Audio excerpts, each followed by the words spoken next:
Hey everybody, I'm here with my friend Brad, and I don't know if you can see, but we've also got his little doggy here, Odie.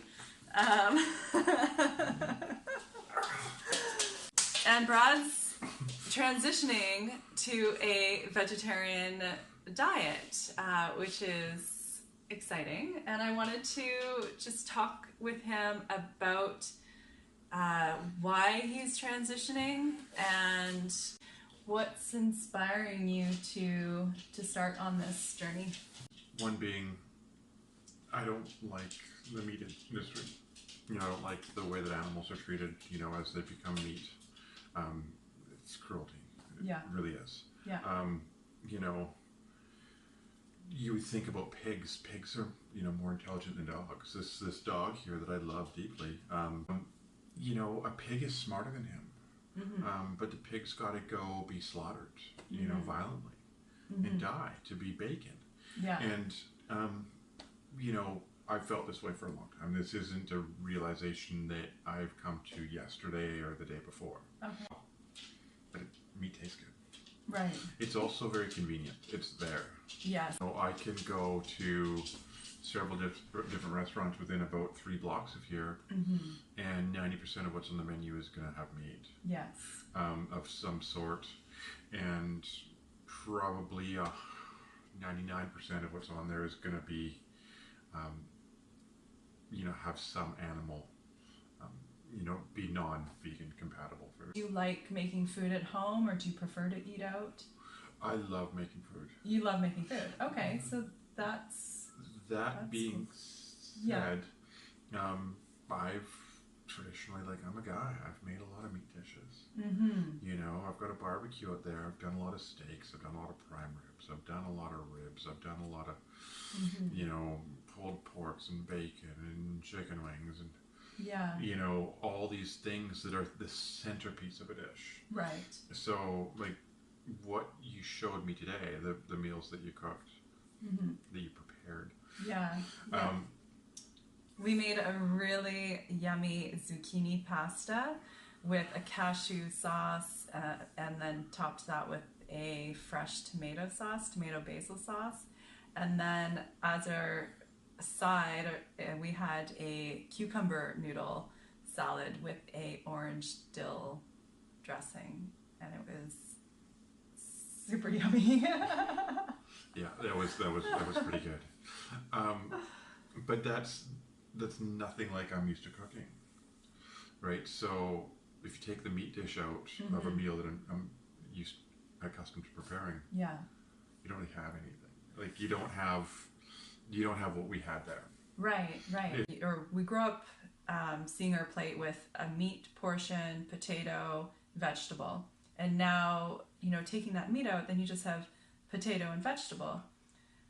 One really great thing that we can look to as transitionary food is the fake meats is an option.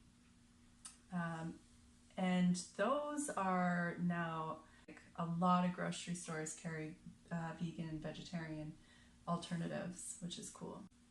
Yeah, do you see any other obstacles that... So when I hear the word obstacle, I think of something that could potentially block my success. So no, I don't see anything that can block my success. Okay. But I see myself wanting to have a piece of bacon when my friend's eating bacon. I see myself wanting to have a burger when my friend's having a burger. Okay. So I don't expect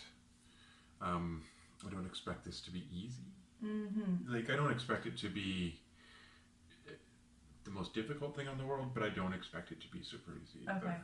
How do you think that you could make it easier for you? Are you somebody who likes to research, or... Yes. Okay. And I already have begun researching.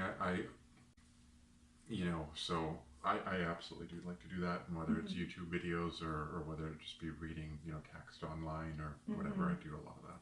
Yeah. How about documentaries? Yep. Yeah, you're into documentaries. Okay. Are there other things that you can think about that would drive you towards your goals? Towards success, yeah. Incorporating fitness into it as well. Oh, okay. I'm generally quite a physically fit person. Yeah. Done a lot of boxing. but it's time to get back there and incorporate that into it. Right. Okay. And see my body change and see my fitness improve as a result of physical activity as well as what I'm putting into my body. Yeah.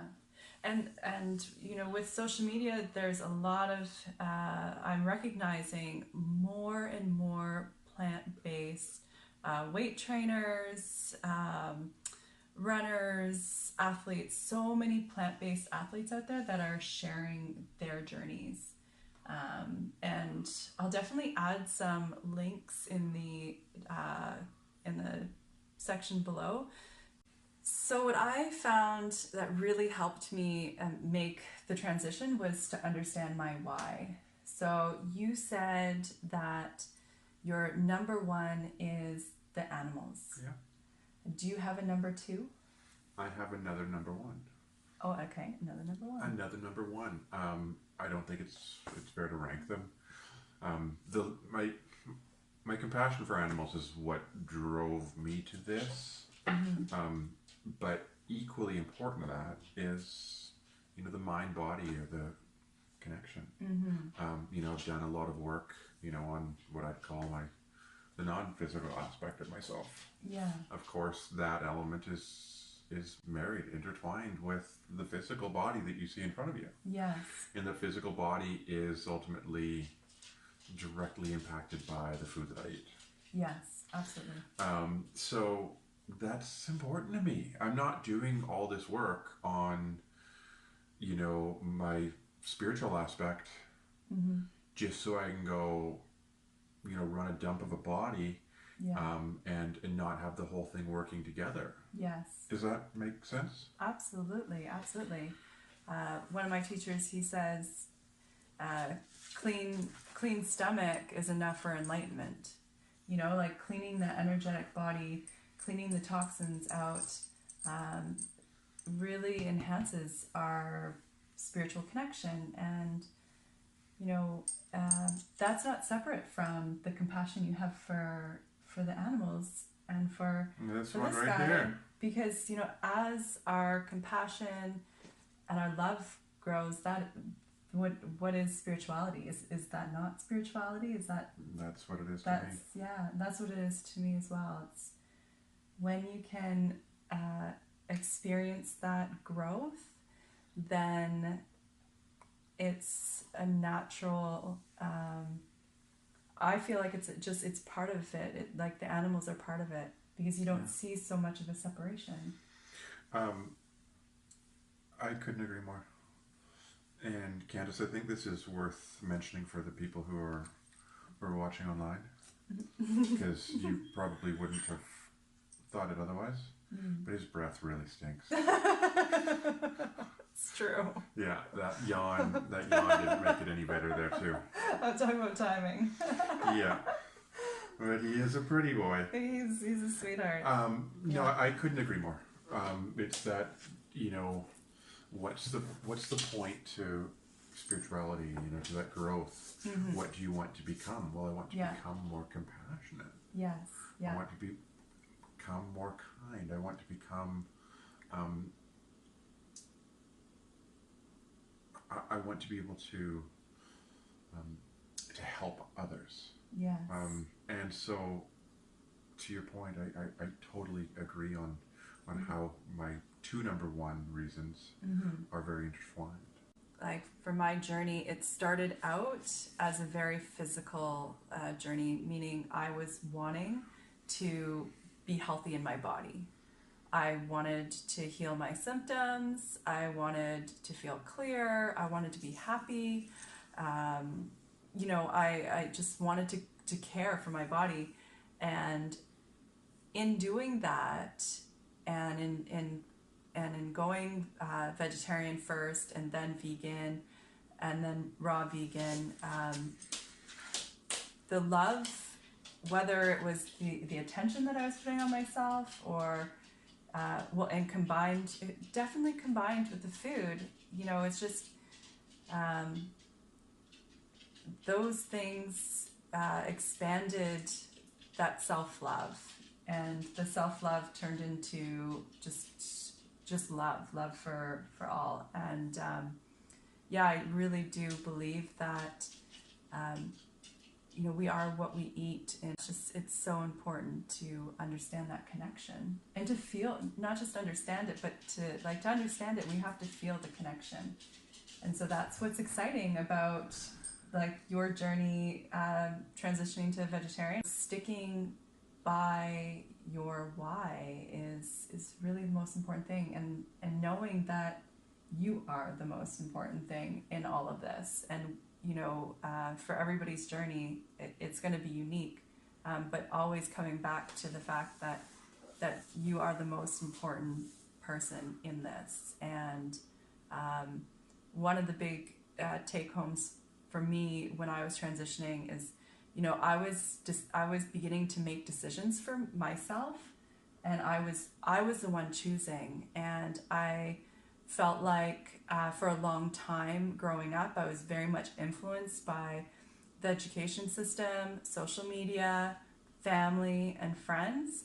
And then once I started cleaning up my diet, I felt like for the first time I was able to make good, solid, loving decisions for me, and what I wanted to do for me, what was best for me.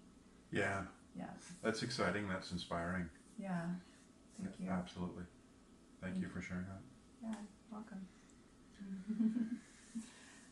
Is there anything else that you feel like you want to share before we wrap up the video?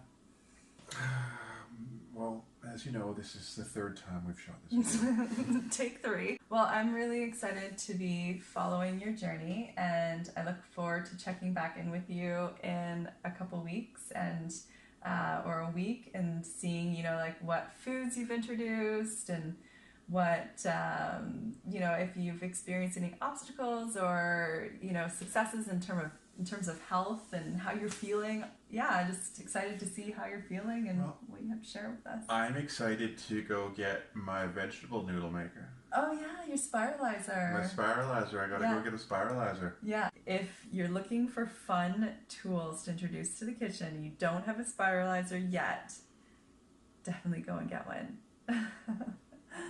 All right. I didn't know there was such a thing until today. I mean, I shared with Candise. I just thought that raw foodists ate basically, you know, cut up broccoli and mushrooms and cherry tomatoes without the dip. You know, the party tray without the dip. And so then she sent me some ingredient lists to pick up. And, you know, a cup of raw unsalted cashews, 4 zucchini, 4 tomatoes, a couple lemons. And so I thought, okay, and then she asked me to soak the cashews. I'm like, I bet we're going to make some kind of paste out of this. I think we're going to make some kind of paste of this. Maybe we'll be cutting the zucchini in half and putting like the cashew butter paste on the zucchini, maybe with a little bit of salt on it, and eating that. And I was wrong again. It's fun when you dive into something new and get to experience, well, in this case, new foods, how to create new dishes from foods that, you know, maybe have been in your life, for a long time, like zucchinis and tomatoes, and now you're making noodles out of them. For me, like, one of the most exciting bits is like being able to explore the new foods, the new dishes, and just continuing to expand, like really being in that space of expansion, like of unlimited possibilities, you know? I like that word. I like that word, expansion. Yeah, into the unknown. Yeah. Thank you for sharing. Thank you. And thanks for watching, guys. If you like this video, don't forget to give a thumbs up, and also subscribe, because we're going to be following Brad on his journey and sharing lots more videos. But thank you for watching. Thanks for sharing, Brad. Thank you.